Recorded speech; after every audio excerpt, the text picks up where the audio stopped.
looking to get out of the remainder of the season? The last 5 games? Oh, listen, we think it's a great opportunity. We think we've got some really winnable games. You know, there's some quality opposition we've got to play, but we feel we're not out of depth at any stage. And look, it's just a really good chance for us to see our side going forward, what we're going to bring out in 2012. You know, there'll be some guys that will get some opportunities to play, and we're very much looking forward to seeing those players put their best foot forward. How important is it to post a few wins? Obviously, not many of late, but to get a few before the season's out. Yeah, look, it's obviously important just for the mindset of our playing group. You know, the one thing to their credit, they have actually been really upbeat, and we know in certain areas of our game we're improving. There's certainly a number of areas we still have to improve, but look, the one thing we're still looking for is a number of wins to get us going forward with our season next year. The supporters as well is important, because I guess now you've got 5 and a draw this year, and comparatively last year to this point, or 17 games, you only had 5 wins. It's sort of important that you get another couple just so the supporters see that you're going ahead as well. Yeah, I think so. The thing about our list is it's dramatically younger than this time last year as well, and we've got a number of players that we feel have improved. You know, Grimes has shown us he can play. Rance has obviously been an improver, and Ty Vickery stood up. So there are a number of areas you can look at with improvement. Win-loss is the easy one. The harder thing is to actually go through and look at the certain players and certain areas of our game that actually improved. You know, we're still under no illusions that we've got certain areas of our games that still can dramatically improve, and that's a positive for us. So have you got thoughts at this stage on how much you're going to have to sort of change your list again at the end of the year, and is that sort of still going to be worked out over the next few weeks? Oh, look, that'll be worked out over the course of the break, and yeah, we'll work our way through that when time comes. I mean, health-wise, are you in a good position to show that you've really improved against an opponent over there that have been pretty good on the home deck this year?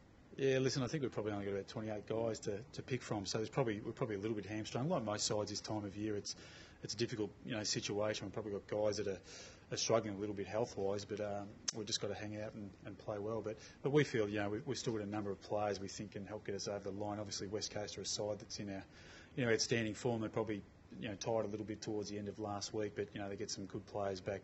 Kerr's a chance, Nat Newey will probably come back in as well. So we're going to have our work cut out for us. And look, they're an impressive side and one that I enjoy watching as well. So look, we're looking forward to a good challenge on Sunday. Sorry, is the message just to be competitive, or is it more than that? No, listen, we think we can win. We go into every game like every other footy club, mate, thinking we can win the game. And, we've got to get a number of things right to help that. Our midfield needs to get up and go and get the ball going in our half. So, if we get those two things working for us, which we've got the capability of doing, we'll win the ball game. Drilling down on them this week, Damien, what do you think has made them so good on their home deck this year? Oh, look, I think the one thing that they can do very well, Subi's a good ground to defend on. I think if you look at the Fremantle and West Coast numbers in that area, when they do play at home, they're very hard to score against because it is long, but it is narrow.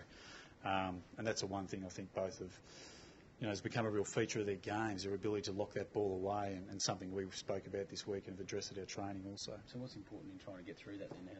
How do you address that in terms of a game style to get through it? Yeah, listen, we've probably implemented a couple of things this week that have probably fallen away. Normally we're better the transition side than what we've shown over probably the last 5 or 6 weeks. So went back to school a little bit over the course of the break, worked on a number of areas that we've fallen away, and got some really good training sessions in, which is the important thing. Is the bye been a good chance to work on some of those things a bit more than you do sort of on a week-to-week basis? Yeah, no doubt. Look, like most sides this time of year, the training schedule of the players is dramatically hindered by their bodies. But the great thing about the bye is it gives you a chance to reboot a little bit and get probably 2 to 3 sessions that you wouldn't normally have. So we took stock of that, and we felt we got 2 to 3 really good sessions in. We'll get another good one in today, which is exciting for us and gives us a chance to show people how we really want to play. And tactically, do you feel you've made good use of that extra time to prepare?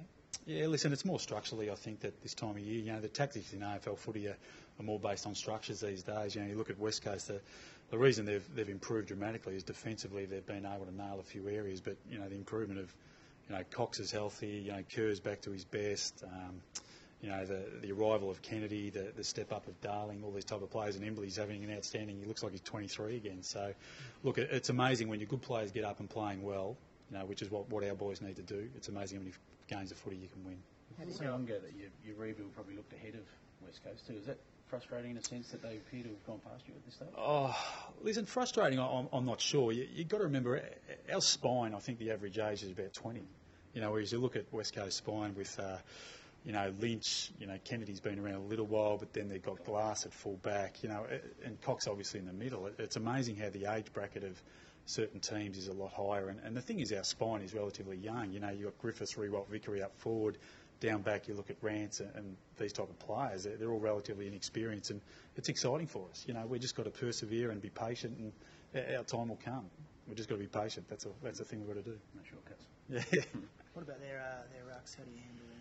Yeah, listen, it's an interesting one, isn't it? You know, Cox and Nat Newey, and then the young fella came in, whose name escapes me last week. Yeah, Lysop was very good also. So, you know, we throw the challenge fully open to Angus Graham and Andrew Brown and Ty Vickery. It's a great opportunity. You know, Angus has played really well against Cox, I think about 2 years ago from memory, and you know, we throw the challenge open to him again, and hopefully he can get the job done. You sort of have to treat it like almost a tagging role in the ruck kind of thing? Yeah, it is. It's amazing you say that. I think most clubs these days, it's not often you tag a ruckman, but you're generally trying to tag two against those blokes. They're so impressive, and look, they're just impressive athletes. You know, Nat Newey, every time he's around the ball, offensively he's okay, but defensively he's outstanding, and you know, something our players can learn from.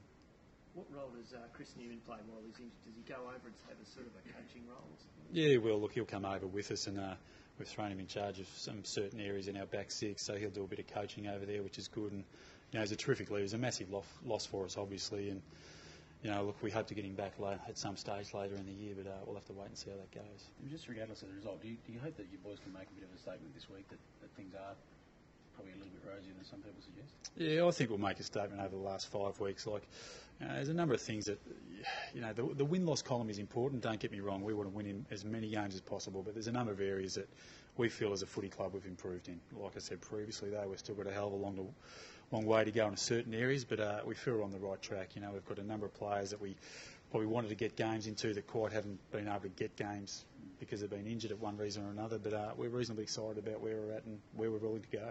Spend a little bit on those areas you're talking about, the improving areas. That's my job, mate. I can't give you all the answers. Mate, in light of Dean Bailey's comments, where do you stand on the tanking debate?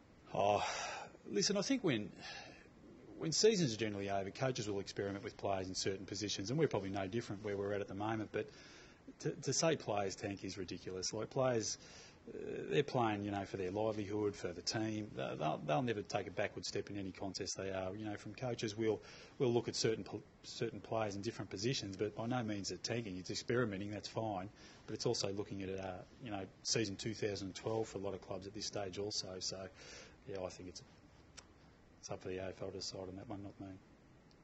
Beautiful. Thanks, Thanks, guys.